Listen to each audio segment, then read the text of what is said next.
రెడ్డిక హైదరాబాద్ లో తెల్లవారుజామున భారీ వర్షం కురిసింది. వర్షంతో లోతట్టు ప్రాంతాలు జలమయమయ్యాయి. మరోవైపు తెలంగాణలో ఇవాళ రేపు భారీ వర్షాలు కురిసే అవకాశం ఉందని హైదరాబాద్ వాతావరణ కేంద్రం హెచ్చరించింది.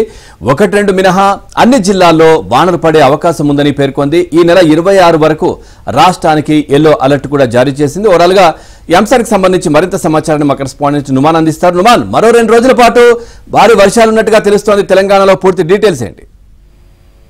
పవన్ 2 రోజుల పాటు ఇటు తెలంగాణ రాష్ట్ర వ్యాప్తంగా ఎల్లో అలర్ట్ తో పాటు ఏదైతే ఈ నెల 26 వరకు కూడా ఎల్లో అలర్ట్ కొనసాగేటువంటి అవకాశం ఉంది. సో ముఖ్యంగా ఏదైతే ఈ రోజు రేపు దాదాపు ఒక 8 జిల్లాల్లో భారీ నుంచి అతి భారీ వర్షాలు కురిసేటటువంటి అవకాశం ఉంది. మిగిలిన జిల్లాల్లో కూడా భారీ వర్షం కురిసేటటువంటి అవకాశం ఉందని వాతావరణ శాఖ అధికారులు అయితే సూచనలు జారీ చేస్తున్నారు. సో ఈ నేపథ్యంలో ముఖ్యంగా ఇటు గ్రేటర్ హైదరాబాద్, సో హైదరాబాద్ పరిధిలో ఇటు రంగారెడ్డి కానివ్వండి, మేడ్చల్, హైదరాబాద్, ఇటు సంగారెడ్డి ఈ జిల్లాల పరిధిలో అయితే సో ఈ రోజు మధ్యాహ్నం నుంచి కూడా భారీగా వర్షం కురిసేటటువంటి అవకాశం ఉంది. వాస్తవానికి ఈ రోజు అర్ధరాత్రి అంటే తెల్లవారుజాము నుంచి కూడా చాలా ప్రాంతాల్లో, సిటీలో అనేక ప్రాంతాల్లో భారీగా వర్షం కురిసింది. సో రోడ్లన్నీ కూడా ఎక్కడికక్కడ కూడా జలమయంగా అయినటువంటి పరిస్థితి ఉంది. సో రాగల ఇక 2 రోజుల పాటు కూడా ఇదే స్థాయిలో ఇటు హైదరాబాద్ తో పాటు తెలంగాణ రాష్ట్ర వ్యాప్తంగా కూడా వర్షం కురిసేటువంటి అవకాశం ఉందని వాతావరణ శాఖ నిపుణులు అయితే హెచ్చరిస్తున్నారు. ముఖ్యంగా ఏదైతే ఈ రోజు ఆదిలాబాద్, ఆసిఫాబాద్, మంచిర్యాల, పెద్దపల్లి, భూపాలపల్లి, ములుగు, రంగారెడ్డి, మహబూబ్ నగర్, నాగర్ కర్నూల్, వనపర్తి, నారాయణపేట జిల్లాల్లో భారీ వర్షాలు కురుస్తాయని కూడా వాతావరణ శాఖ హెచ్చరికలు జారీ చేసింది. సో మిగిలిన అన్ని జిల్లాల్లో కూడా ఉరుములు, మెరుపులు, ఈదురుగాలతో కూడినటువంటి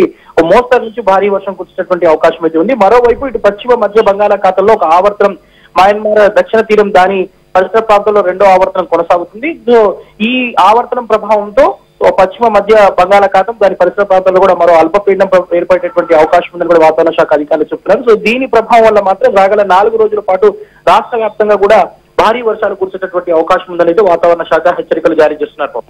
right, thank you Numan, thanks for the updates.